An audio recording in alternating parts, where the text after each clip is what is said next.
It is Wednesday, March 25th in the United States and Canada. The Predators are favored to win the Stanley Cup, and this is a show called What Chaos from the Sports Interaction Studio in Boston, Massachusetts. My name is David Bean. I sit beside Pete Blackburn, and holding it down in the city that's ready to tell Boston what's what is Sean DePaz. Sean, you gearing up for a big one tonight? Yes, I'm gearing up to watch two of my least favorite franchises lose. The Boston Bruins and the New York Yankees. It's opening day, and I kind of didn't realize Is that. it really? Is it opening day? Yeah. It's fucking opening day. The Yankees and the Giants play tonight on Netflix. Is it domestic opening day, or are they doing yes, opening it's not day? In Japan. No, Really? It's in the States. It's in San Francisco, I believe. Legendary Yankee killer, Rafi Devers, gets a chance to keep doing that. But yeah, I just did kind of completely snuck up on me that it was opening day. Is this traditional opening day in the sense that the season starts today and will continue tomorrow? Because I feel like there's a lot of weird shit that goes on with the Major League Baseball. It's it's opening day, and then a week later they'll be like, it's opening day part 2. The rest of the teams play. I feel like Pete's going down a road where he's going to start saying it's a man and wife. Very traditional baseball. I don't care what kind of opening day you have. Just don't do it in front of my face. And keep it in the privacy of your own home. In your own home. Yes. No. Tomorrow is it is real opening day. There's 8:05 first pitch tonight. Yankees at Giants, and then tomorrow then it's opening night. Slate starting. True. Well, it's opening early evening because it's 5 p.m. local time. First pitch. Or in San Francisco, I mean. But yeah, full slate of baseball tomorrow, starting with the Pirates at the Mets on NBC at 1:15. The rights holders have changed a lot. I don't really know what's happening. And then the Sox start in Cincinnati tomorrow. Sox that's Reds. to me, Cincinnati. That's real opening day. That's real opening day. Cincinnati, Chicago Cubs. Yeah. Those. Cubs NL, host at 2:20 Eastern. What's that? The NL Central? Yeah. Those Central, NL Central day games. That's real baseball. Yeah, you get a handful of them. Fake and sick, staying White home, Sox at Brewers, catching White Sox a day at Brewers, game. Nationals at Cubs, Sox at Reds. I'm happy baseball's back. It's a full day. It's a full day of baseball tomorrow, and I get to watch the Yankees lose. Fingers crossed tonight. So I've got great personal news. The algorithm on Instagram no longer is we have figured out that you are a derogatory heterosexual man. Here's what we're gonna try to put on your timeline. And now that I say this, I'm like, maybe this also is judging a book by its cover a bit.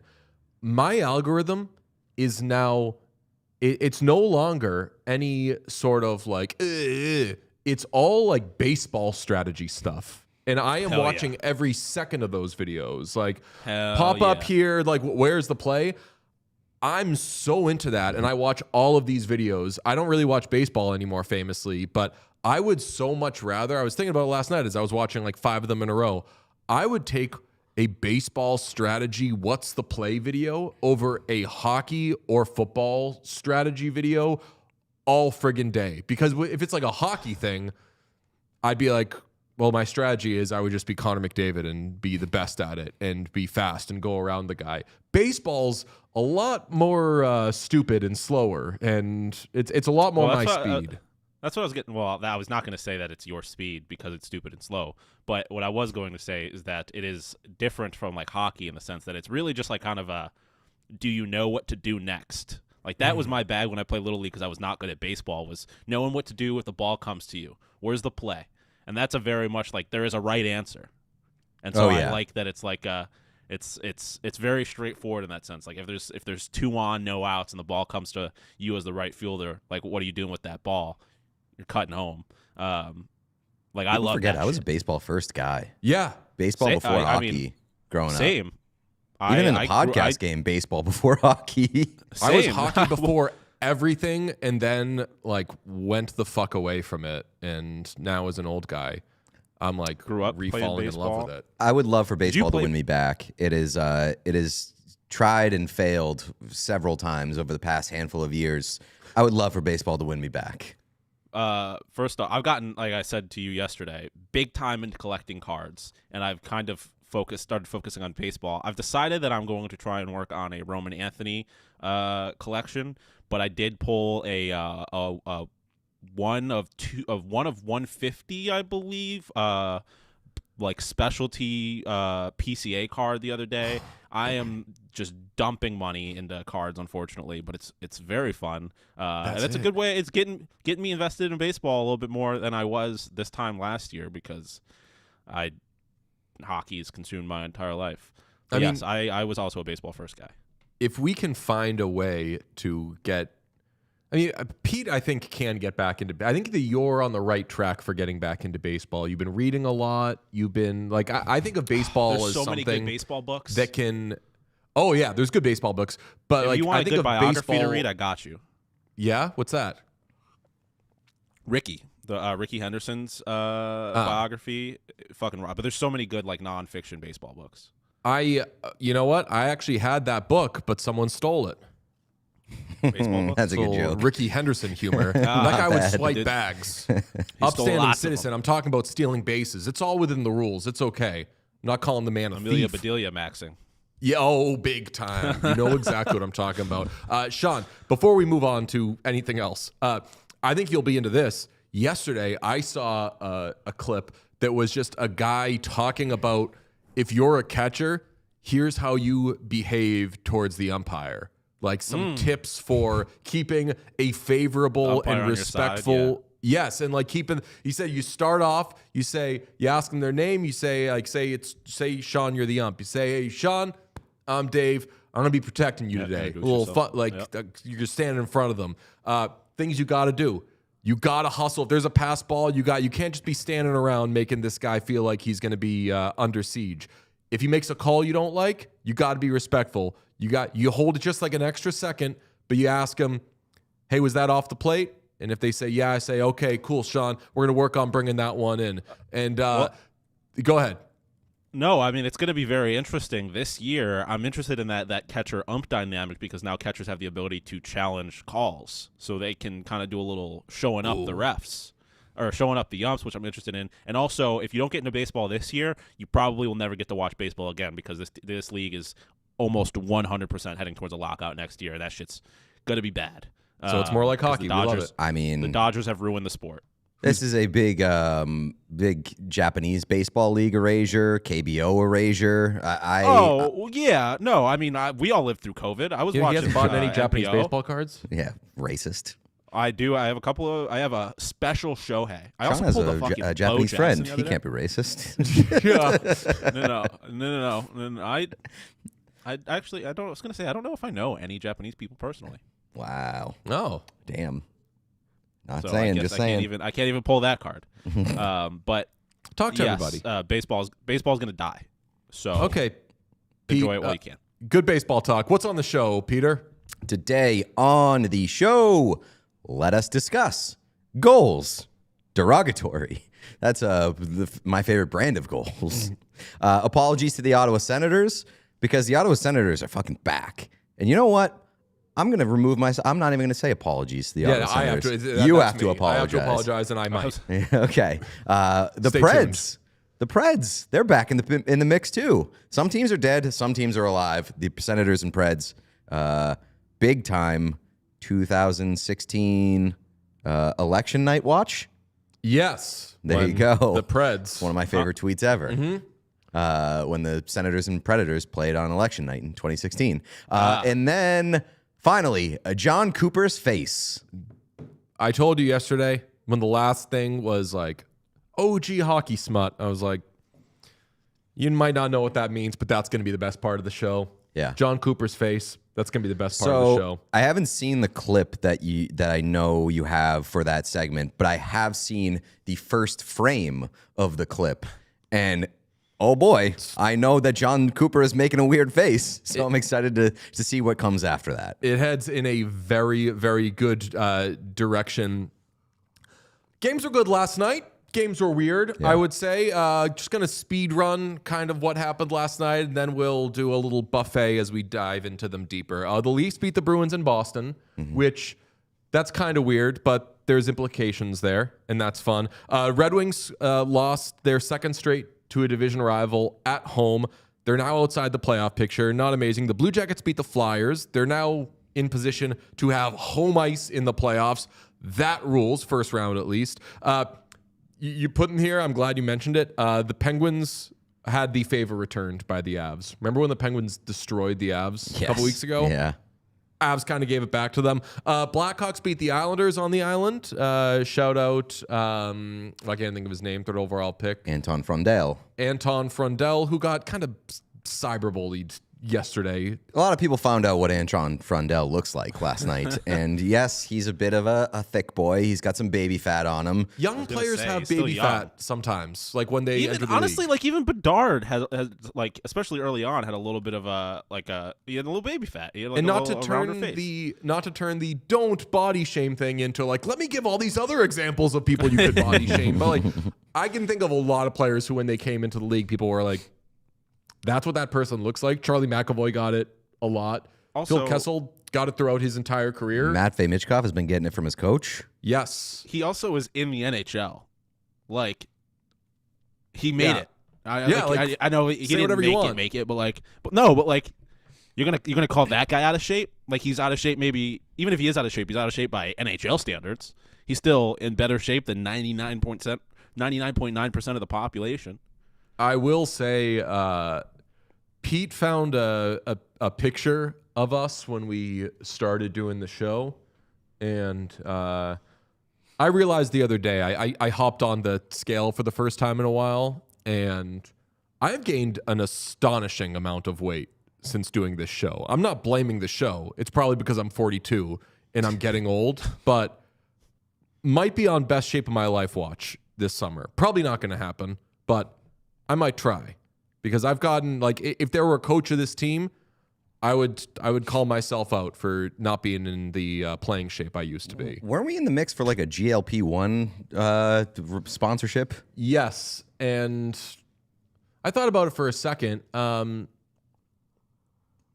I don't know. I got to think about it. I just seems like you thought about it for more than a second. Yeah, you just did.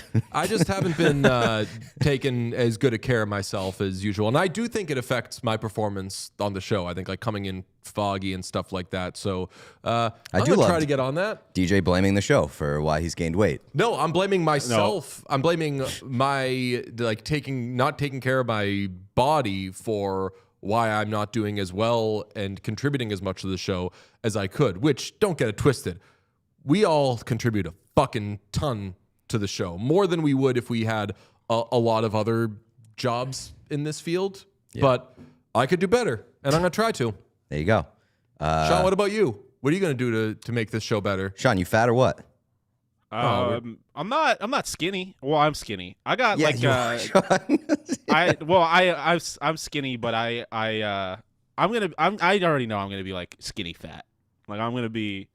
I don't have a six pack or anything like that. It's not like the best, but it could be worse. I'm not quite on the GLP train quite yet.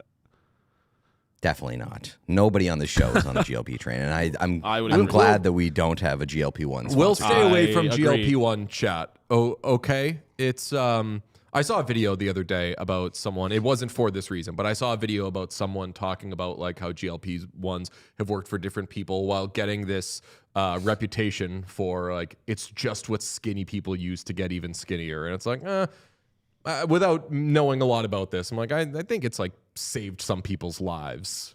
I play golf with a guy who was on a GLP-1. He was on like the bigger side, and from year to year, he literally had to like relearn how to play golf because his body changed so much over the course of a year that he just like he didn't swing the same anymore and didn't have like the same like trajectory. So you just had to like relearn how to play golf, which I found fascinating. I would not learn how to play golf a second time. But yeah, I've chosen not to do it the first time. That is true. Like if I had to relearn, I would definitely not do it again. That's a great conversation. What would you Taylor's version in your? Because when Taylor's version was happening, one of my friends who was a musician was like, you know what? Like, this isn't as like on the up and up as people are making it, but I'll say this. I would never re-record my stuff. That sounds horrible. Yeah. I would having to go and revisit every choice that we made in there and be like, oh, I would have done this differently now, but I got to make it exactly the same. Yeah. That sounds horrible. What would you Taylor's version like You wouldn't do golf. You wouldn't want to relearn that. No. I think I would relearn learning how to skate. Maybe I'd be a better skater. I am kind of Taylor's version collecting cards right now because I did that shit tons when I was a kid, and now I'm doing it again as an adult and relearning. There's a lot that goes into like the whole card game, and I'm relearning all of it. Okay. Garsh says I relearn golf every time I play. That is a good way to describe it. I am kind of in that camp as well. Okay. Well, other things that happened. The Preds doubled up the Sharks. A playoff spot is now theirs to lose. That's very exciting. And I got to throw a PWHL thing in there. Aaron Frankel, second straight shutout last night. Fleet back atop the PWHL. Frankel has 6 shutouts in 20 games this season. I feel like every time I see news about Aaron Frankel, it's that she recorded a shutout. Yeah. Or she just like discovered a new Caesar salad. It's either you telling me about salad or hockey people telling me about a shutout. The Aaron Frankel experience has completely ruined my brain in the sense that now when I have any sort of Caesar salad or Caesar salad wrap, my scale is would I recommend this to Aaron Frankel? That's not bad. I mean, it makes it easy. It's pretty binary. Yes. Okay. Let's start with the coolest goal of the night last night. Last night, the Lightning and Wild were tied with under 3 minutes to play. And Philip Gustafsson, by the way, the Wild had 2 leads in this game. They were up 2-0. They were up 3-2. And this happened with 2:50 something to go. Before the game, and he was very humble. And look out! Puck comes loose. I mean, that's no. What an asshole. No, what do you mean no? I get to be upset about that. You need the Lightning to lose that game. Yeah, I need the Lightning to lose that game. I watched quite a bit of that game, and it was a good game, fun game. I don't want to see a game decided like that, honestly. I'll take a weird, goofy goal in like the first period. Yeah. Not to end the game. Pretty devastating. Yeah. I mean, you're talking to someone DJ who knows watched, a lot. I was just about to say. the game 3 of the second round, Vegas Golden Knights. I wasn't even talking about that. I was talking about the game last night. The first Jari goal. Oh, yeah. I mean, the first goal that Jari gave up. Kind of standard fare.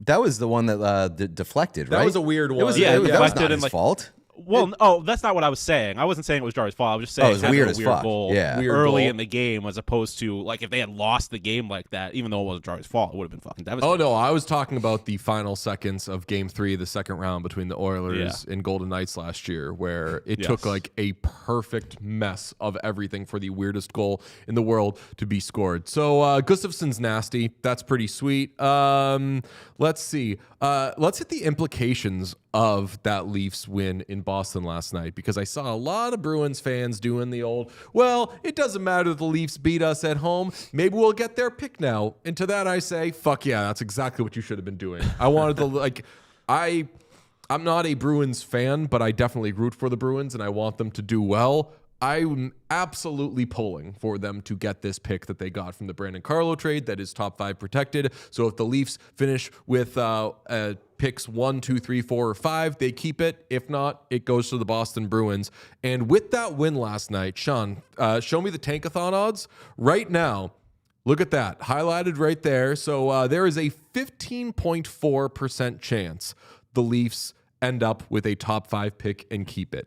Doing the math, that means there is an 84.6% chance today that the Bruins get picks 6, 7, or 8 from the Leafs. You could hear me scrounging around. Of course, I was doing the 6-7 thing there right now. 84.6% chance the Bruins get that pick from the Maple Leafs. Nice win, Leafs. I mean, that was like the silver lining last night as a Bruins fan. Obviously, with where the Bruins are at and how tight that race is, you want to see them bank every point they can, especially against bad teams, especially when you've got a game tonight against the Buffalo Sabres that is going to be difficult to win. It still gave me some solace that I was like, Leafs really didn't want those 2 points. And the Bruins were big-time assholes last night. They were assholes. They gave those 2 points away, 100%. I'm already seeing people cry for Hagens. What do you mean? Oh, like you bring him on down? Okay, yeah. ready, need him. After one game would be so funny. But, yeah, I mean, they were completely out of sorts last night. They were a mess, and it wasn't good. They really need tonight's game. Sorry, Sean. I mean, they need to win tonight. Sean, Sean, you you're muted. Sean? That dog's going crazy back here. You don't have to apologize outside of the fact that I don't really care what you guys need. Like the Sabres are just going to hopefully take care of business anyway. What I was going to say, though, is I don't know if you saw, but the P. Bruins game tonight is free on Flow TV. So you can watch Hagen's debut if you would like. Ooh. I know you have a bigger fish to fry. I've got probably bigger at the fish to exact fry, same time. unfortunately. I'm just saying you can double screen. There's only 2 games tonight, not to jump ahead to the Slate Grade. PWHL erasure, but that's fine. Where you want to go, Pete? You want to go to the Senators or you want to go to the Preds? Because I feel like those are the 2 teams that are worthy of discussion. Let's go to the Senators because there's kind of a double-edged sword there. Okay. Where do you want to start with it? I mean, I can start by apologizing to the Senators. In the last few days, I have picked against you and traded your captain. And I think even back further than that, when we did our playoff check-ins a week or 2 ago, we had a lot of discussion about like who might slide up and who might fall out. And there was a complete, glossing over of the Ottawa Senators. And I had to say, hey, I'm just going to chime in here and say, I still think the Senators can get in there. I think that the Senators and Predators have a lot of parallels in terms of being the kind of forgotten child of their conference, and both might make the playoffs. Yeah, for very different reasons. For some reason, the Senators always seem to be overlooked. Like they're rarely given much credit. I mean, I think that the Canadians being exciting again is part of it. Yeah. I like that they're not the most exciting Canadian team in their own division, and one of them is always going to be the Leafs, whether they're good or bad. They're always going to be a conversation piece. The Habs being good and cool and exciting is obviously going to steal shine from them. And I think also part of it is that, and this is supposed to be a pro Senators segment, like, I feel like, at least personally, I'm always waiting for the other shoe to drop with the Senators. Like, I know that whatever they're going to be this year, whatever they're going to be next year, I'm like, is this thing that they have, is this actually going to be a thing? Like, is Brady Tkachuk going to stay? Like, what is it? Are they what they're going to be? And I feel like I'm waiting for something to change always. Yeah, I just don't think that we've truly seen them in like their final form, I guess, is a way to put it. But they've been like a pretty good team this year, minus the goaltending. And like they're very, very depleted on the back end right now. But last night you got a 2-point game from Carter Yakemchuk, the 4th overall pick. He made his NHL debut last. Like they need guys stepping up on the. Yeah, it's Yakemchuk, or Uremchuk. I have no every time I see that guy's name, I'm like Tyler Uremchuk. So it's very confusing. So like I don't know. Like the Sens are on a heater right now, but I do somewhat agree with you that there's always the feeling that like maybe the floor drops out. Well, this is what I was gonna like. What you said like they're disrespected. They don't get the respect they deserve. Like, what kind of respect do they deserve? This is the first time all year that they're in the playoff picture. Or not in the picture, I guess, but like in a playoff spot. And prior to the earlier in the year, they just weren't a very good team. Same with the Nashville Predators. They have a better goal differential than 1, 2, 3, 4 playoff teams in the Eastern Conference. And all we talk about is how every team in the Eastern Conference would be in first place in the Pacific Division. It's like, okay, well then there you go. Then every team in the Eastern Conference we think is good. Yeah. And the Ottawa Senators have been better in some respects than a few of the playoff teams. And obviously they're hot. They've won a certain amount of games. Like, I'd just say the 6-7 at that point. If you're going to do the handstand. Correction. Carter Yakemchuk, 7th overall pick in 2024. But he was good last night. He looked pretty good. He had a nice little snipe, had a nice little primary assist. Very good game. Speaking of a nice little game, Detroit Red Wings get Dylan Larkin back. He scores. They still lose. Yeah. Pretty devastating talking about like first period developments that end up haunting a team. Alex DeBrincat scored the first goal in that game, but it got called back because Patrick Kane had like a pretty lazy offside. Yeah. So that stuff can't happen. I know it does, but Detroit's like one of those teams. Like I trust the Senators more than I trust Detroit at this point. And I would say that that's been the case for most of the year. And I know Detroit's kind of been in the mix, but they've never really overly impressed me. So am I alone on that? They impressed me early on in the season. Like the first couple of months of the season, I liked them. When like Mo Seider is dominant and you've got like that first line really going, they can win games. It's just like I haven't looked at them. I guess I group them together with the Bruins because I view this Bruins the same way. I guess all these bubble teams I view the same way, and I'm just like, these are very flawed teams that are super inconsistent on a night-to-night basis, and I just don't trust any of them. You know whose name I haven't heard in a very long time is Emmett Finney. Wasn't that kid just going like nuclear at the beginning of the season? Sure was. And he's still on the top line, I guess, but like. I just remember that, like, do you have a stat line? Do I have a stat line? I can find it real quick. But I just remember, like, earlier in the season, like, Pete was betting on Mo Seider to be a Norris guy, and then like Emmett Finney was going apeshit, and now I haven't really heard anything of note from them really since like Patrick Kane hit that landmark. Through 71 games played, Emmett Finney has 12 goals, 14 assists, 26 points. I feel like he had like half those goals in the first 2 months of the season. That's literally. I'm putting him on reverse Vasily Podkolzin watch, where they're lying about his numbers because I've seen him score more than 12 goals. No, I mean literally, he scored two. He scored 2 on the 19th of October, 1 the next game, then 0, and then 1 the game following that. So like, he did score like damn near half of his goals in a 4-game stretch. I will say, are we not in the same position like right now talking about these two teams as we were at the end of last season, where Detroit fell out and Ottawa kind of surged and got back into the mix and ended up making the playoffs over Detroit? Yeah. I mean, Detroit. That's what it's been the last like 5-6 years. I feel like is the Sabres have finally worked their way out of it in a good way, but like it's always been like these 3 teams are like hanging around, and then for a while it was like none of them were doing it. Now it is just the Sens, I guess. Yeah, I think that's part of the reason why there's so much frustration attached to Stevie Yzerman when he doesn't really get aggressive, and then you constantly come up against these situations where like you just need that final push, and they don't get the reinforcements. No disrespect to Justin Falk. Like you just don't have the final push that gets you across the finish line. And it's so frustrating for Detroit fans to constantly end up just like a step or 2 short. Yeah, I want the Red Wings to get in. For the first time in my life, I sympathize with, or I feel bad for them, because that was always us too. And now I'm like, I know what that feels like. It's not fun. I'm in a tough spot with like rooting interests in the Eastern Conference beyond like past. I want to see the Sabres just do amazing stuff, or I want to see the Hurricanes earmuffs Sean. I would root for the Sabres over the Hurricanes, but like I want the Hurricanes to finally break through at some point. Like there are things that I would like to see that would make the Blue Jackets make a run, all these things.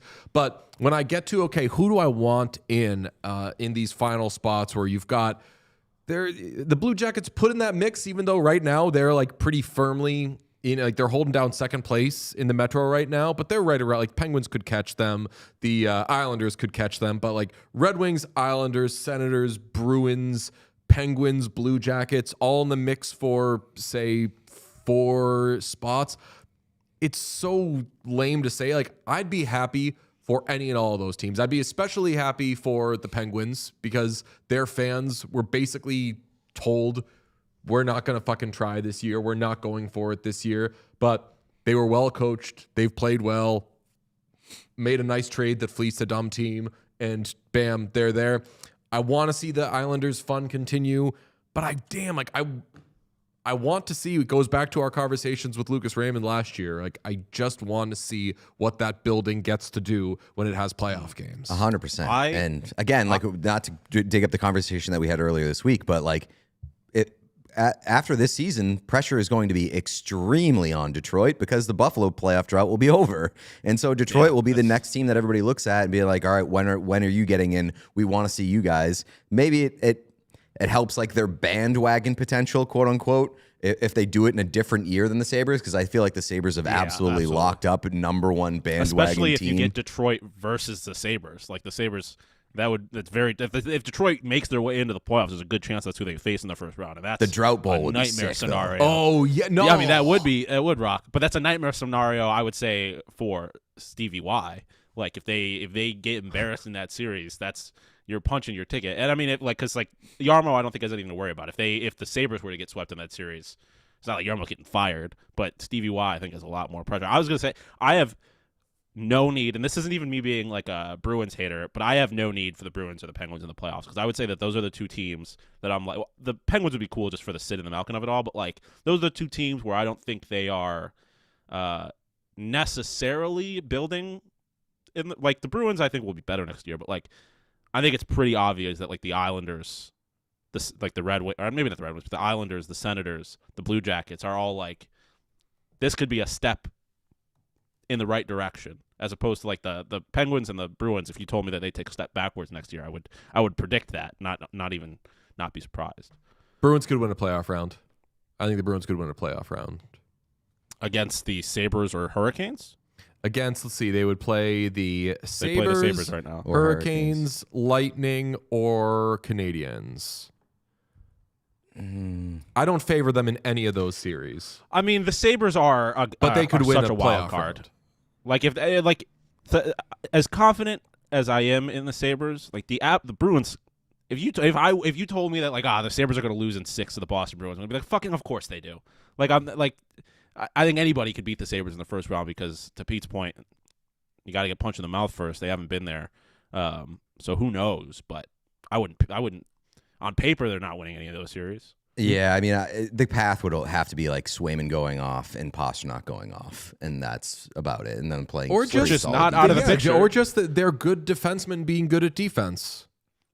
And again, if it's the Sabres, like it is Alex Lyon's still the best goalie on the Buffalo Sabres. Like if you told me that Alex Lyon and UPL shit the bed in a playoff series, I wouldn't be floored. Like it would be out of the norm based on what they've been recently, but like I wouldn't be shocked by that. And like Swayman absolutely could steal a series. Even in a series against the Buffalo Sabres, who are significantly better, David Pasternak's the best player on the ice. Like anything's possible. There's going to be a lot of nervous energy attached to the Buffalo Sabres heading into the first round, no matter who the opponent is, just based off of the gravity of the circumstances and the expectations. So yeah, I mean, anything's possible. I think.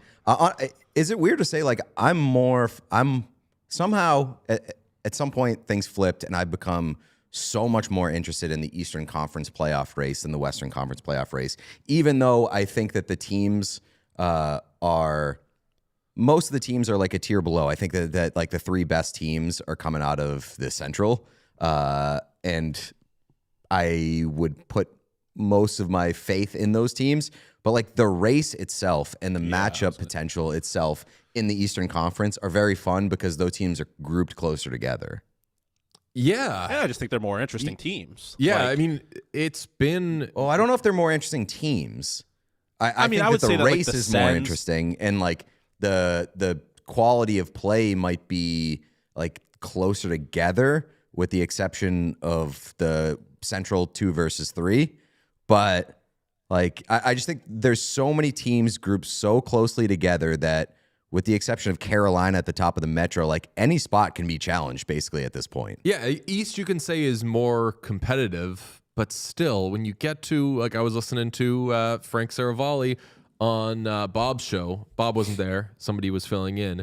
But Frank was saying, like, you still look at like teams in certain divisions where you're like, the Oilers will still be the team to beat in the Pacific, or like, and only one team is coming out of the Central, and that's not to like say like that's why the Oilers are going to win or whatever, but like I think the East is more competitive and the West is what's going to end up having more like top dogs. Yeah. And do not get it twisted. I was not calling the Oilers a top dog, even though they in the playoffs. Who knows? Maybe they'll become one. Speaking of the Western Conference, the Sharks' plummet continues as they lose to the Predators. Predators have won 5th straight and are now holding down the 2nd wild card spot. Very interesting times for them because this is a team that I think a lot of people counted out or slept on or forgot about, whatever. I think that we were probably in that group, but Predators are a team to watch going forward because A, right, as I said, they have a playoff spot right now, but B, their remaining schedule is interesting as hell. Home against New Jersey, home against the Canadiens, and then a 6-game road trip at Tampa, at LA, at San Jose, at LA, at Anaheim, at Utah. Then you finish out the season with home against Minnesota, San Jose, and Anaheim. I don't know what San Jose is going to be doing in that second last game of the season. Maybe they won't give a fuck because I think they have pretty much slid out of it at this point. But Ducks are going to be playing for something in that last game. Minnesota's going to be playing something that third to last game. And then that road trip is a gauntlet. So I'll say the Preds thing is fun, but buckle up, stay buckled. It's not done. No, I mean, I don't think it's done. I just have a hard time caring about that second wild card spot and who gets it. Well, that's what I was saying earlier. That's why, like, when I said the more interesting teams, like, I think it's almost certainly more interesting teams in the Eastern Conference than that wild card race, particularly the second wild card race. Like, I'm a Mammoth head, but like Kraken, Kings, Preds, like, thanks for coming out. I expect you to be out in 4 games regardless. Especially because you're going to be playing Colorado. That's what I'm saying. Colorado is going to fucking wax whoever comes out of the first round. And I know nothing's guaranteed. I'm being careful about that. I will not be careful about that. I will stand on business, and you can clip it. And if it happens in the first round where there's some sort of upset, I'll eat whatever shit I have to. Colorado's going to fucking wax wild card 2 in the first round. You'll be the first person who is ever wrong on a sports show about a sports take. You're putting yourself in a very, very dangerous situation. First clip on the receipts video that the Avs are posting. I saw someone hit us I with guess the, whoever their first round opponent is. I saw someone send us the Martin Necas contract extension thing. Be like, this is aging pretty poorly. Contract hasn't started yet, so this isn't aging at all. This just is, it's not doing anything. And it's like that's why I hate doing contract talk stuff, is because you say that a player gets a little overpaid and everybody's reaction is, you think that player sucks? I never said that Marty Necas sucks. I don't think that he should be paid like a top dog. And yes, he's having a really good year. $11.5 million. So like I went back and I was really good year. He's also shooting 20%. Yeah. I'm playing with Nathan McKinnon most nights. It did make me look. I was like, what do we say? What were the numbers there and everything? And I look back at 11.5 a year. I was like, ugh. I hope he lives up to it. But I'm not going to root against him. He's been a really good player this year. I just, I that's why I don't like getting into the contract stuff, because then it turns into like, oh, you fucking hate this guy, or you want to compare him against this other guy making that sort of money. It's like, yeah, I kind of have to. If it ages poorly, then stop the presses. Pete said something incorrect at one point on a show where he's spoken 1 million words for 1 million hours, sitting next to somebody who was wrong probably 10 times more frequently than him. That's right. Will be the first time we're ever wrong about anything. Let's see. Let's do Gene's Open. How about that? That was a big game last night for the Oilers. That was a huge win. Tristan Jarry's last start in the NHL, they end up winning. Those boys were playing manifesting. Those boys were playing terrified in front of him, and I am so happy for Jarry. He got some puck luck. They hit some posts, but they were very afraid to allow one shot on goal, and they pulled out a win. Good for that guy. Saying he got some puck luck when the first 2 goals that they scored were like weird-ass bounces. I still think he was overall lucky on the night, but he got out of it with a win, and I think that he should feel a little sigh of relief. We make jokes on this show and everything, but certain players get into certain spots where we're like we're the only show that hasn't made Trent Frederick jokes this year because we made Trent Frederick jokes. Yeah, because we made Trent Frederick jokes until things got bad, and then it's not funny anymore. Mm-hmm. I want Tristan Jarry to be able to sleep at night. No, your motivations are totally selfish. What, you think that I'm like that I want him to be a good player? I don't think it's going to happen. You've literally on record as saying he is the one player in the NHL that you hate. I said I hated him.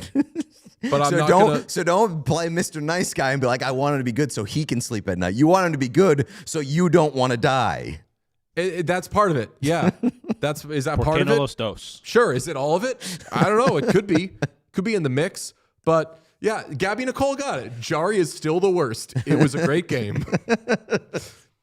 I mean, it's at some point, I don't know who's going to start for that team in the playoffs, but at some point they're going to need Jari to stand there for 5 minutes. And I don't know what's going to happen, but I do know that we were robbed last night in the States because Mammoth Oilers was on ESPN Plus, so we could not watch the Sportsnet feed. We missed such gems as this Open with Gene Principe. People listen, and when it. What the thing? Hey, give me that, you little. Okay, thanks, buddy. I appreciate it. Well done. Thank you. Okay, there you go. Pillow fight's over, okay? But the pillow fight in the Pacific Division, not over. Gene is my favorite human being alive. Big week for kids. Gene just shows up to work and like 4 days a week is like, how do we get kids in the mix here? We need children on the broadcast. Good. The percentage. The anti-Chapel Roan. Yeah, right. I mean, there's the number of times that you see Gene interact with children on an 82-game schedule, just astronomical. I mean, he is the best person in the world. So, of course, he's like, how do we make this a fun moment for a kid who kicks my ass right there on the screen? Amazing stuff. He desperately wanted to call a little shit. Yes, he came very close. I don't think I've ever heard Gene swear. It would be amazing if the first time we did was on a broadcast to a child. To a small child, yes, that he knew was going to for doing something that he asked him to do. Yeah.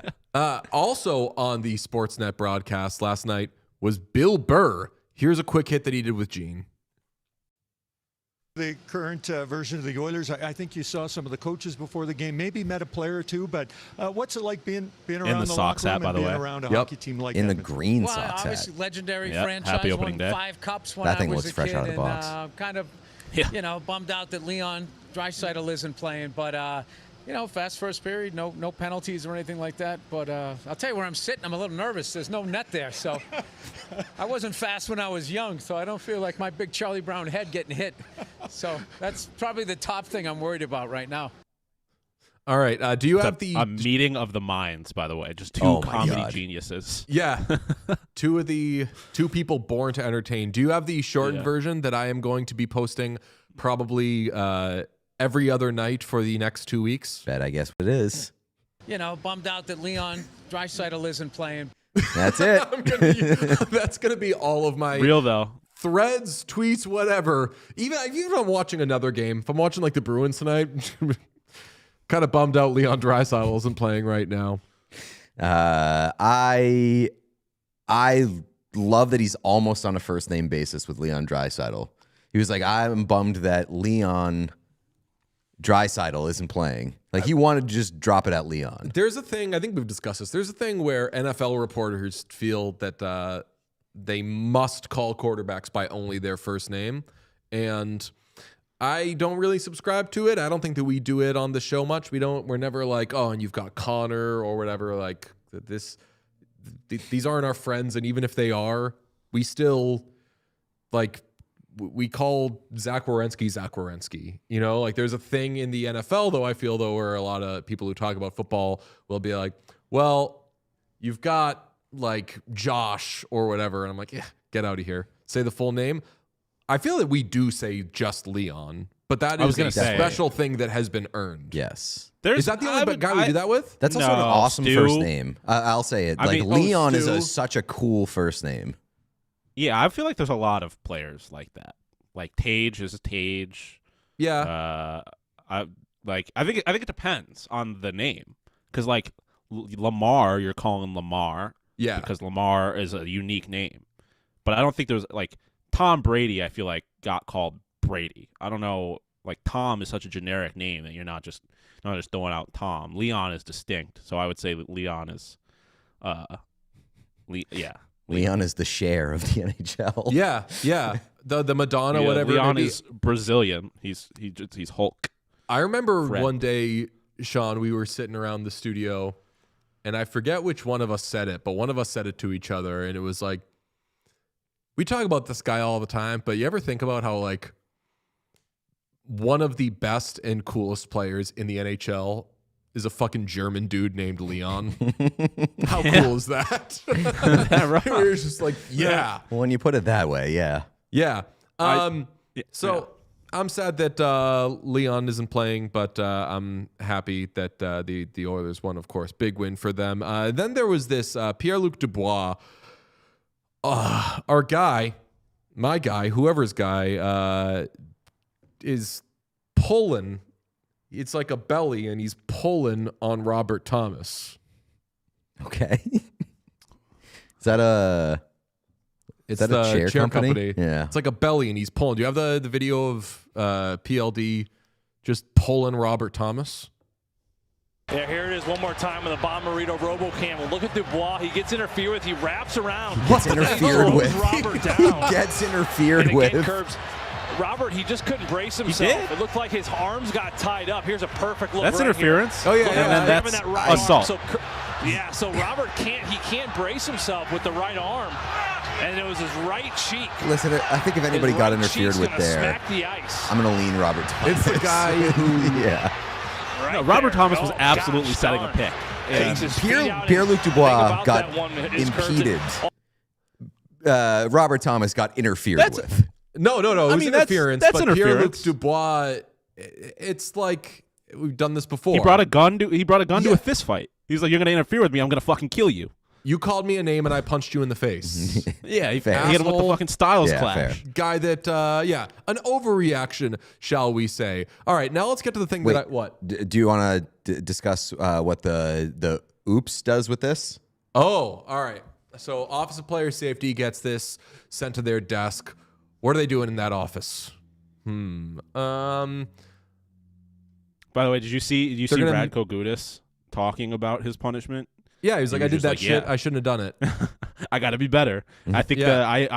but he also was like, I think the process is the process. Like, I respect the process. Like, of course you do. Everyone's upset about you not getting punished enough. Oops. What do they do? Oops. I don't fucking I think a game, two games? Fine. I do know nothing because Yeah? they already I was gonna announced say- they ain't doing shit. Yeah, did he even get fined? Because I was going to say fine the max allowable. no, But I know he got no punished in supplemental game. discipline. None. That's I would have given him money. I think I'm fine with no suspension. I would have fined him max allowable after getting the gate yesterday. Yeah, I guess when he got 5 in a game, you can say like they handle it on the ice, but he probably should have got fined. But it's automatic. Oh, At so least, yeah. so they reviewed it and said they're not giving them because didn't he get a match penalty for it? It was announced today. There's no supplemental discipline. Gotcha. But a match penalty comes with an automatic 1-game suspension. So I'm saying like they reviewed it and they were like, because what they'll do is they'll review it and be like, okay, never mind. They hit that with the I'm joking. Apparently, yeah. Damn, they were joking. All right. This is what I really want to do. Okay. The Bolt Report asked Jon Cooper, the Lightning coach, about centers and posted this exchange. When you have 3 elite defensive centers, what goes into mixing those 3 lines up for ice time? Like on our team? Yeah. Who were the 3? Point, Sorelli, and Gord. This poor journalist is sweating. They can all play D. The big thing for the coach is getting them to play D. It's easier with Sorelli than some of the other guys, but I'm being facetious, by the way. But I think any coach will tell you when you're deep down the middle, that gives you a really good chance to win. And anybody would, you'd love to have those 3 guys. Plus, we've got Nick Paul too. So that's a big strength for us is having those players down the middle. And when they're on, it really helps us. Good. All right, come back, Sean. Do you have the shorter version I sent you too? I do. All right. When you have 3 elite defensive centers, what goes into Just watch mixing those 3 lines up for ice time? Like on our team? Yeah. Who were the 3? Okay, you can come Sorelli back. and Gord. Okay, my 2 immediate reactions. 1, that's hilarious. Great facial comedy from Jon Cooper. Number 2, that guy better hope that his team does not suck defensively in the playoffs, because that shit is getting repurposed 100% by us, first and foremost. There's a lot of reads there. One is the coffee cup and the Clooney swagger for what I think is supposed to be a press conference. Like, I think that was like a media availability. We've talked a lot about Paul Maurice holding court at his media availabilities. Fucking like... Yeah, what? What do you got? What? I'm not a regular coach. I'm a cool coach. Cool kid. Whoever was asking that question was probably sweating so bad when he asked who are the three, because that's like, you ask, if you were to ask me, if I were to say like, oh, you have the best player in the NHL, if I was talking to Knobloch, he's like, oh, you have the best player in the NHL, and he's like, who is it? I'd be like, fuck it. Does Connor McDavid play for this team? Like, I'd start questioning You're 100% gaslighting the reporter. Yes. Sean, in my younger days, I used to get that all the time, and I covered a coach who used to like to fuck with me from time to time, where I would go in and I would have this like weird thing. It's probably some level of performance anxiety where like, you know what you're talking about going in, and you're like, what if this isn't the Boston Bruins? What if I'm asking questions to like the Raw? Like, what if this man that I'm looking at, who is the head coach of the Boston Bruins, is in fact the head coach of the Detroit Red Wings? I'm going to make a huge ass of myself. And you get comfortable, and like the way that you work through those things is just like preparation, knowledge, like 10,000 hours, et cetera, et cetera. And one time in a press conference, I asked about a player. I was like, you moved in the second period. You moved, say it's Pete. Pete, which way do you shoot? Right. So I say, like, you moved Pete to right wing. I mean, I know he's a right shot, but he's been playing so much left wing this season. How much, like, do you think that his ability to be on his strong hand can sort of alleviate some of the growing pains that he's gone through as a young player this season? And just deadpan right back, Pete's a lefty. And I'm like, and he was like, I'm kidding. He's a righty. And then like that shit, man, because it makes you question everything you know or don't know. And if you're doing any job, you probably have some level of imposter syndrome. So yeah, literally gaslighting. When that guy said, who are the three? I wouldn't have been able to name 3 players in the NHL. I would have just said, I'm sorry, and left. And then, to the reporter's credit, he named the 3, and Jon Cooper was like, actually, we have 4. You forgot Nick Paul. Well, and that's the other side of it, is that then you're putting yourself in a situation where you're like, oh, so you're actually going to make me leave somebody out here? Like, I was being generic. I didn't have to necessarily specifically, like, kind of shit on the 4th center. But here he's like, name him. Leave somebody out. I just would have been so stressed. Can you just show that the short version again?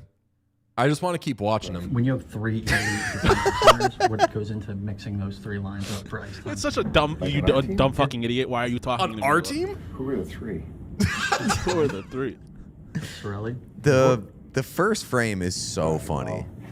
Well, it's funny you say that. Come back, Sean, because it has been an amazing week for people having expressions on their face. Sean, hit me. The things that we have gotten this week have been amazing. And again, this is awesome pre-playoff material, because both of these teams are going to be in the playoffs. Yes. And when something goes wrong, we've got archives to dig back into. Like, if Jon Cooper makes a bad decision or something just doesn't work out for the Tampa, the Lightning, like, absolutely hammer that screenshot and be like, we're all trying to figure out what's going on here. You know it's getting close to the playoffs, because historically that was always like Pete's time to shine. The playoffs, he already only talks to like 3 or 4 people.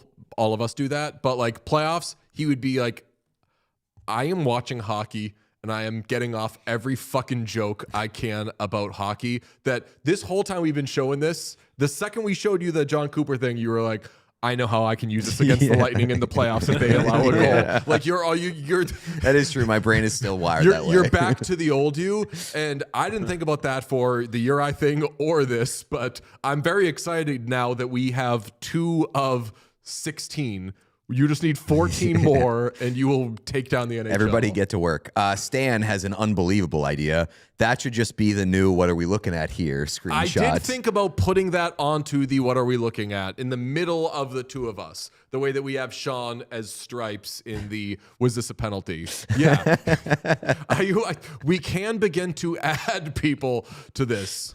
And I think that Uri can be on there too. But yes, I was thinking that Jon Cooper. Give me those stills again.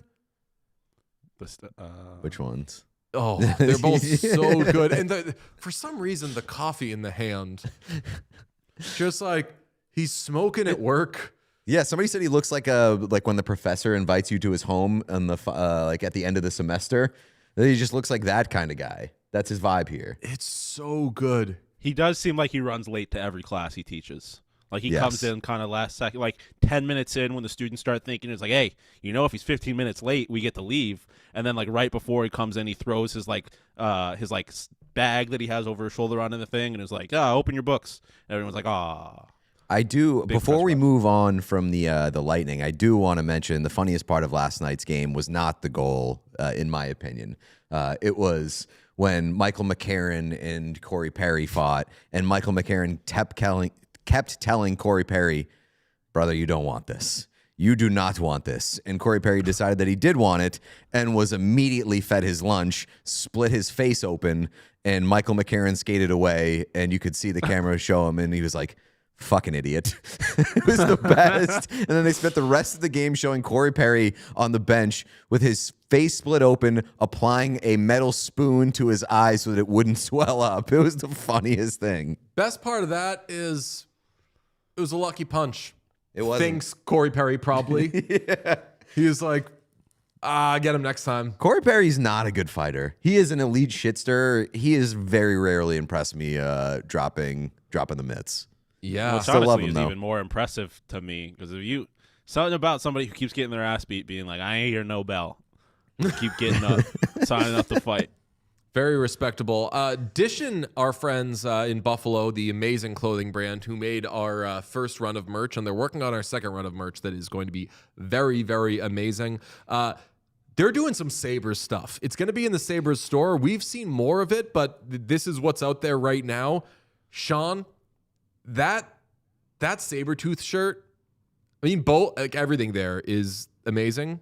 The Sab stuff. Yeah, but the Sabretooth shirt is so sick. Yeah, I mean, like you said, there's even more, and the rest of it is sick too. This is obviously their second, or I guess not obviously, but this is their second drop of the season because they released some of the red and black stuff a couple of months ago. And I got a chance to hang out with some of the Dishon guys the other day, got to see some of the stuff in person, and it is quite good. The guys at Dishon just fucking rock. They are so talented. And also, private school boys from Buffalo. They are just like me, except they're more talented than I am. They are. I love their stuff, and I love that they represent the city. There's more to come, and some of the other stuff is. You see, Sean? Did you see the other shirt? Yeah, I mean, I've seen all of it. I've seen all of it. The other shirt is a 10 out of 10, and I'm very excited to get my hands on that. You should model it, Sean. Maybe I might. I might slide. We also have Dishon stuff coming down the pipeline. Very excited about that. We've seen hell yeah, brother. Very excited about it. Does that count? I was just as excited about it when DJ said that exact same thing about 30 seconds ago. I was like, oh, Sean missed it too. Oh, damn. No. Okay. But you both got one this week. Didn't DJ do That's that true. earlier? Yeah, we're even. Please. You're good. You've got some draft news for me, Peter. Oh, yes. Very exciting. I checked out Craig Button's draft updated rankings. Yes. I was going to bring this up yesterday during the show. Which part? The fact that his rankings are all over the place compared to the that's not what consensus. I'm going to bring up. Okay. His rankings are a bit surprising. Like Stenberg and Verhoff are 4 and 5 in his rankings now, which, as a Bruins fan who might end up with like the 6th overall pick, keep falling, boys, keep falling. Craig Button, you're doing the Lord's work. But my big note from Craig Button's draft rankings, I did not know that there are twins in this year's draft class in the first round, and they are rising up the ranks. Marcus Ruck and Liam Ruck now ranked 10th and 12th. according to Craig Button, which means we might be in Sedin territory, which would be the fucking best, especially because their names are Marcus and Liam Ruck. That rules. I mean, it does rock. Does anybody have two picks in the first round? It rocks. Yeah, I was going to say, so you say Sedin territory, that it would be easier to do if they were not ranked so closely together. The fact that they are right there means... But didn't the Canucks trade for the pick behind the pick so that's what I was looking to see. Like, obviously, the Bruins have 2 first-round picks. Ooh, the Blackhawks, if they wanted to get feisty, they currently have the 3rd and the 11th. They could get weird. Blackhawks, I think, have the easiest road to doing it. They might have to reach a bit, although it is working perfectly for the Blackhawks right now because the Panthers pick set to be 11th. Blackhawks the Sharks right now have 8, and they have Edmonton's first, so they could end up in that territory. That's probably the team with the 2 closest picks. I don't think Marcus makes it to 32. I'm sorry, 31. The Senators don't have a pick. Oh no, 32. The Senators did get their pick back, right? Yes, no, they're but it's 32nd. They're picking 32nd, yeah. Oh, okay, so 31 still. Okay. So there's a couple of teams that could potentially do it. The Blues, maybe. The Blues, if the lottery doesn't go great for them, because they have Detroit. Detroit doesn't have a first-round pick this year. Their pick and Twins. I will say playoffs without a first pick. I will clarify. We're talking about them ranked 10th and 12th. This is according to Craig Button, because everywhere else I've seen they are way farther down the list. So Craig Button is family friends with the Rucks. Perhaps, yes. But I'm all aboard the Ruck train, and I want them to play on the same team. Like Twins, I'm over brothers. We have enough brothers in the NHL. Uh-oh. What do you mean? Oh, Jesus Christ. Not good, Pete. I'm over. On Juneteenth? Young Gritty, you know what to do. I'm over siblings. Let's elevate it. Let's get an elevated sibling experience. Twins. Yesterday, we talked about how excited we are for Keishon Aitchison to play in the NHL, and the very next day, Pete goes on a rant. Is it too far a leap when you said, like, hey, they're these twins, their last name is Ruck, and I was like, oh, the con heads are going to go nuts for this one because Alan Ruck played Connor. That's too much of a leap. Are people going to get that? There's so many more fun options using the word Ruck. Talking Ruck time. Ruck time. Yep. Bringing the ruckus. Yep. Yeah, 100%. Ruck it up. Yeah. Basically anything that has the word fuck. Yeah, pretty much. The Mighty Rucks. Yes. Kind of. Oh, them ending up on the Ducks somehow. Somebody said the Rocky Horror Picture Show. Hell yeah. I like that. On Twin Talk, Mackie Samoskiewicz's twin sister, Maddie, plays for the Vancouver Golden Eyes. Their mother's name is Patty. So Patty, there is Mackie, and Maddie. Patty Samoskiewicz, Maddie Samoskiewicz, and Mackie Samoskiewicz. And their father's name is Fred. So I wonder what it's like for Fred. It's got to be. It's that makes me believe that Maddie or Patty. Patty's the mother. Patty is making the decisions on the names. Yes. I wouldn't be too sure because my first name famously is fucking Eric. Boring ass name. No shot in hell I give my child a boring ass name, especially not fucking Eric. No offense to good Erics out there. Shout out Tulski. Eric Tulski is an Eric. I'm not an Eric. No shot in hell that I give my kid a boring name. So Fred might have been like, I'm not cursing you, because one of my big philosophies in life is that I don't want my kids to be like I don't want them to go by like Fred R because there's a Fred G in the class. Like I don't want them to have classmates with the same name. So maybe Fred was like, I'm gonna do something a little interesting because my name sucks. Respectfully, Fred. I like to think that Fred's whole plan for this family was like, I'm gonna find me a Patty. We're gonna have ourselves a family with a Maddie and a Mackie. I also need to shout out their older sister, Melissa, who just does not fit this bit well. But Fred and Melissa, they have an older sister, Melissa? Yep, hockey player. Okay. I'm disappointed. I think that they get in family fights. They could have tripled where down. It's just like Fred and Melissa Yeah. agreeing on everything. Yeah, which one? Maddie, Mackie, and Patty are like, is this? We know what this is really about. Yeah. It's that you have kind of normal names and ours are fun. Should have thrown like a Sally into the mix. Yeah. Ooh, you would like that one. Role model. Jesus Christ. Till the wine goes or till the wine's somebody said running that out. I'm going to name my kid Malenstein to pause. Malengoat to pause. Malenstein kind of goes as a name. I'm not going to lie. I don't know what I'd need to shorten it somehow. But Malenstein, maybe a middle name. If I will put on my life. Oh, Missy. If Beck Malenstein wins the Conn Smythe this year, I will name my firstborn Beck. Beck or Beck, what if you did Beck like Malenstein? Beck Malenstein to pause. the goat to pause? I could see you giving your kid the middle name, the goat. I would never do that. But I will name my firstborn Beck Malenstein at Beck Malenstein. I'll give Sean, Beck Malenstein I don't think you're going to have tattooed final on my say chest. Listen, if the Buffalo Sabres have, I don't know. We'll see. If the Buffalo Sabres win the Stanley Cup, anything is possible. Very, very good. Can you hit me with the slate, Sean? Is it a deep one? It's deeply depressing. Well, it's not even not- depressing because the games are solid. But It's not going deep, but it's trying its best. I'm into this minus the worst structure I've seen in my life, which is two 7:30 games. I'm going to push back. This is the best structure ever because there's 2 games and one of them is fucking awful.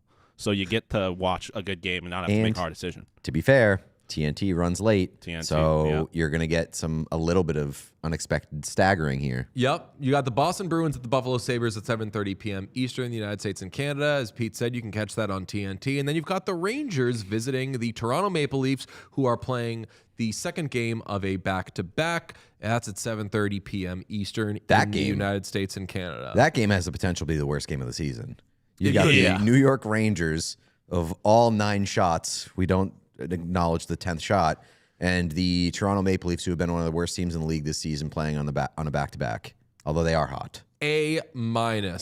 I do want to talk about the Rangers game, though, brought to you by Sports Interaction Sportsbook and Casino. Every game is your game when you bet with Sports Interaction. Bet the action on every period, every shift, every shot with Canada's homegrown sportsbook, Sports Interaction. Ontario only 19+. Please play responsibly. Last I checked, the Leafs are home dogs against the Rangers, which is just really sad and weird, but it does kind of make sense because they are on the second half of a back-to-back, and they fucked up and won last night, so they need to try to lose this game. Yeah. So at home, you get the home crowd cheering you on to lose this game. Rangers minus 125, and I think that's what I'm doing on this game. Rangers minus 125? Yeah, Rangers are favored. They are. But the thing is I don't know that I could bring myself to put money on the Leafs not being assholes and fucking themselves. Like, the Leafs need to lose games, which means they're going to win games. Sean raises a good point. They did it last night. Sean raises They a could good be point. the hottest team in hockey to their detriment. So many are saying.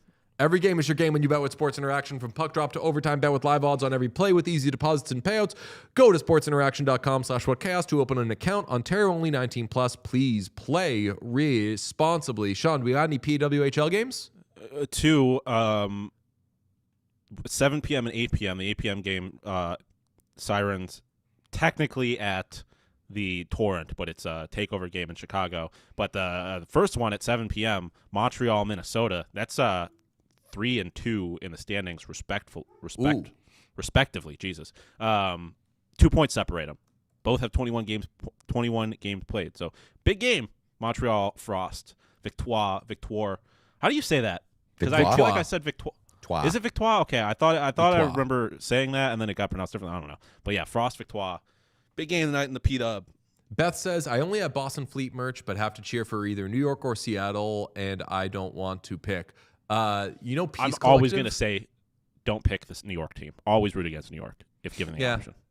Peace Collective did a targeted ad for a Fleet sweater, like an oversized green. It looks amazing. Click the link.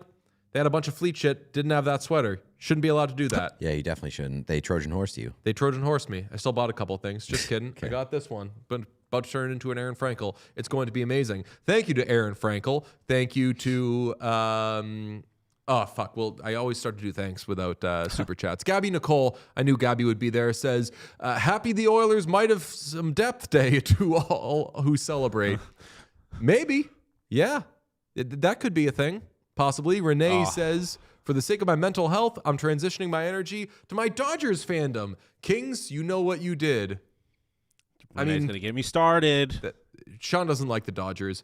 Renee says Dodgers did nothing wrong. Cheap owners are ruining the league. Back-to-back champions. Is that right, Sean? Two things can be true at once. The Dodgers are absolutely ruining the game with their spending, but that's only because you have owners like, I don't know, Henry, who refuses to spend money despite being rich as all get out.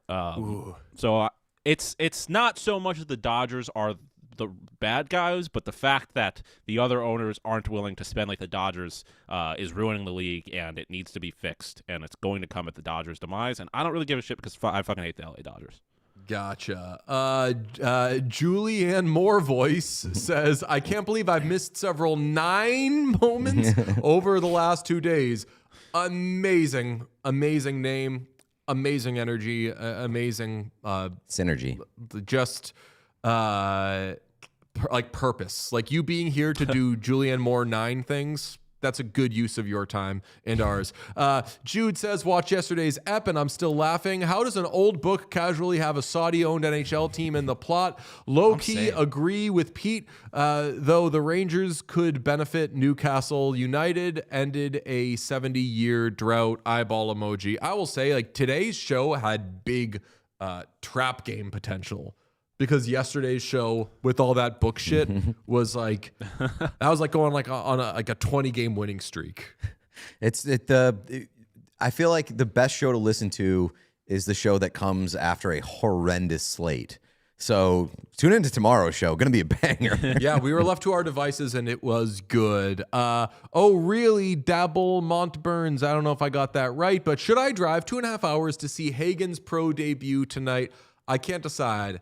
2.5 You got the money and the time, do it. Yeah. 2.5 hours is light work. It's not bad. 2.5 hours isn't that bad. I'd rather spend it on a train. But, yeah. True, but I mean, if you're going to, is the game in Providence? Yeah. Providence? I think so. So I feel like you should. I feel like if you're 2.5 hours away from Providence, there's probably a train that gets you to Providence. So probably. look into it. The unworthy recruit says, a week away from my first game, Sharks versus Duck. I got good news for you. Not only is there going to be a duck there's going to be a bunch. A bunch. Some are going to be floating in the ceiling. Remember that they do that thing? I feel like a lot of people have been like, I'm going to my first game today, and it's the 2 most exciting teams in hockey. Like, I've seen a lot of people do like Sharks, Ducks, Sharks, Avs, like crazy shit. It's like we talk a lot about people getting into hockey for the first time, but they're getting good games. Because, like, you know how depressed I would be? It's like, oh, heated rivalry, getting into hockey for the first time, going to like Rangers Leafs Panthers today. Yeah, going to first game tonight, Rangers Leafs. I'd be like, I hope you still like the sport afterwards. Luxury Trash says, if my Isles don't make it, I am 1,000% hitching that wagon to Buffalo.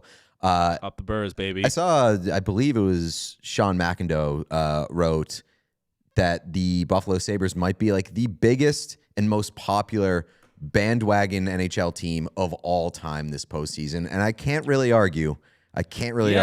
Everybody who doesn't have a team, I think, is going to be rooting for Buffalo. Nobody's mad at the Sabres except for Sabres fans, and they're too busy being happy with the Sabres. Well, there are some people that are mad at some Sabres players. True, like Tage and stuff, or like rooting against perpetually. Yeah, I would say though, if you're watching hockey, you're going to. Not like you're not going to care about Tage's politics, because a bunch of people do care about Tage's politics, disagree, et cetera, et cetera. But I think that, I don't know, I don't think that Tage has enough power to override the good vibes that the Sabres are bringing you otherwise if you disagree with him or don't like his vibe. I hope not, because the Sabres are an incredible experience so far this season. Don't let anybody rob you of the potential to experience joy.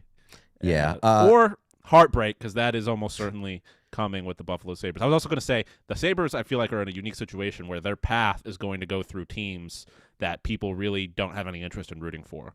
Like Canadians, maybe different, but like people don't want to root for the Bruins. People don't. I feel like to a certain extent are maybe tired of the Lightning a little bit. Same with the Hurricanes. Like the Sabres aren't going to run into, like you talked about the Red Wings earlier. They're not going to run into a Red Wings team most likely people are going to be like, I hope both teams have fun.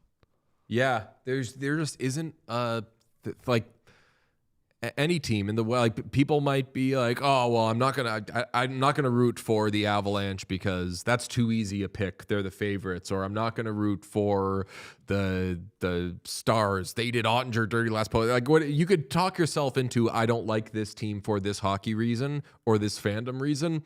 Sabres have the fewest amount of those, which is hilarious, but I love it. John, let me ask you this. Does it strike fear in you at all that there's such bandwagon potential attached to Sabres? Listen, they don't have that power. Nothing. Yeah, I mean that, and like also, I'm at a point with the Buffalo. Nothing is affecting me. I am very much a duck in rain. It's all because like the vibes are so good, and I've said it every single time I've talked about the Buffalo Sabres. They're gonna break my heart. I know that.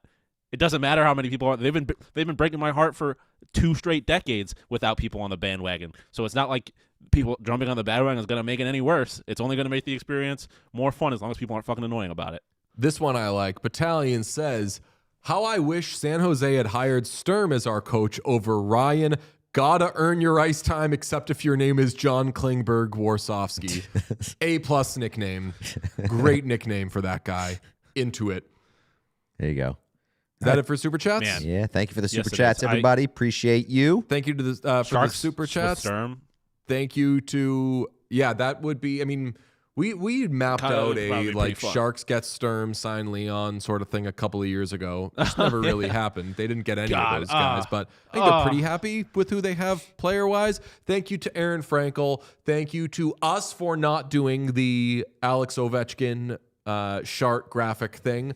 We didn't do that. We talked about that before the show, and we were like, this is the type of thing that we're afraid people think we would have fun with. It's too low-hanging fruit. Okay, suck me off, Jersey guys. That's too low-hanging fruit. He had thoughts. He had to break it down. The chartering across the ice or whatever it was, or chartering the record. I've seen too many better mistakes. Yep. Thank you to us for not doing this again.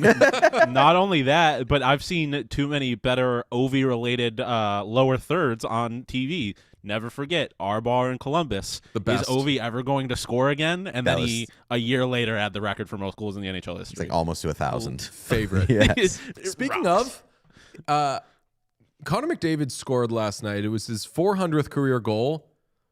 And I was kind of like... And 1,200th point. That's it? Only has 400 goals? He's a pass first. What a bum. Pass first 400 goal scorer. McDavid is a guy that every stat... And I remember he just hit 1,000 points last year because we made a graphic saying he was the first player in NHL history to do it, and it rocked. But every number that McDavid hits, I'm like, he's so good that I'm surprised he didn't hit that already. I'm surprised that Connor McDavid at 28, 29 years young, whatever he is. Only 400 goals. I was like, did he miss a couple of seasons I don't know about? Damn.